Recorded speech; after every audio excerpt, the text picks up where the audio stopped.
Hello everyone, I'm Johnny, and today we are taking a look at the third and final movie in the Patlabor series, W13 or Wasted 13.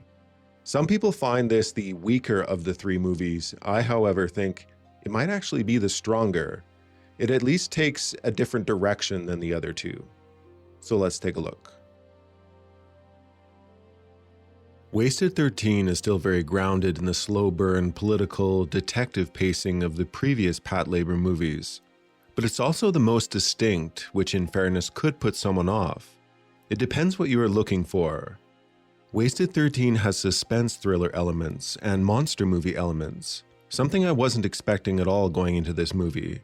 I typically avoid spoilers and other reviews when watching and reviewing a movie, so I was certainly surprised by the monster theme. I went into Wasted 13 ready to pay very close attention to the political minutiae and intrigue, while keeping track of all the characters' changing ulterior motives and the like. Wasted 13 was certainly still political, but it's the easier to follow movie of the three, and despite it having some very suspenseful monster scenes, I could relax my brain for a bit. In fact, the movie is oddly relaxing at times for a suspenseful film. Being the third Patlabor movie, I did look forward to the slow transitional shots shared by all three movies.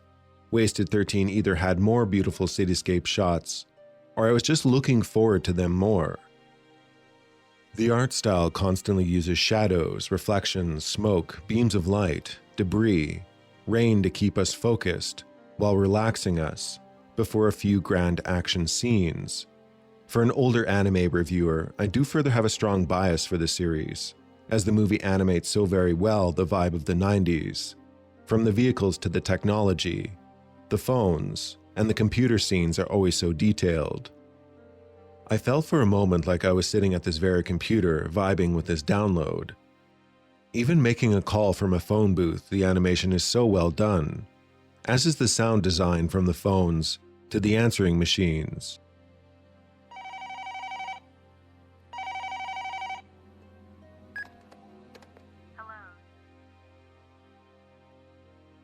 Wasted 13 has the least mech action out of the Patlabor movies, which is kind of disappointing, as we all love to see Tokyo's Special Vehicle Division do their thing. Though I will say there is a decent climactic battle, featuring a few labors, but the ending will be more emotional and profound than action-oriented. What really stands out in Wasted 13 is the middle battle action sequence, which certainly caught me off guard. The antagonist monster in the movie is a genetic experiment, part of a biological weapons program that has escaped into the Tokyo Bay area. The investigation at first shows many violent clues as to the nature of this monster, before suddenly appearing in a shipping warehouse, where several police officers and our main protagonist investigators will meet it, face to face. The main characters, Shinichiro Hata and Takeshi Mizumi, are simple police detectives. They aren't tactically trained to any high level. In fact, one of them is recovering from a broken leg. This makes the first major action sequence here less about combat and more about survival using wit. It's one of the more intense action sequences in the Patlabor universe, despite having no mechs.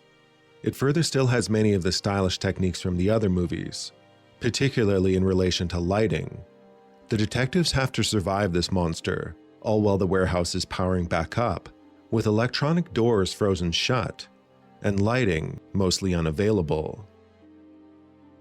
The monster theme has some cliches and certainly borrowed aspects from many genres, but it blends them nicely and in a way that is unique. The monster is many things. There are references to the Marshall Islands and America's nuclear tests, taking elements from Godzilla. There's also reference to out-of-control cell division and Arctic research, perhaps a nod to John Carpenter's The Thing. There is of course the cliched government response to the news of the monster, weighing the pros and cons of addressing the monster publicly or keeping citizens in the dark.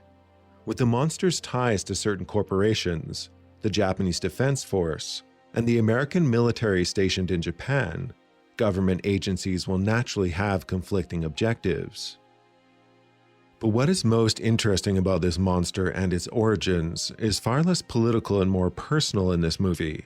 This particular experiment grew out of control due to its use of cancer cells. Cancer cells from a human related to one of the scientists involved in its creation.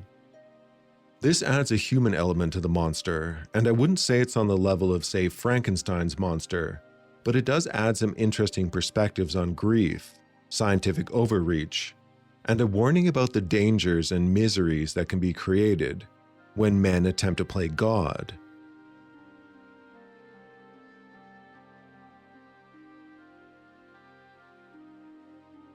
Alright, I'm Johnny. Thanks for watching. Do check out WXIII.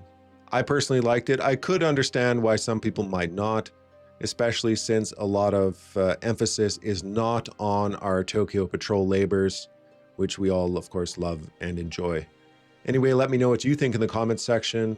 But most importantly, do take care. Have a nice rest of your day.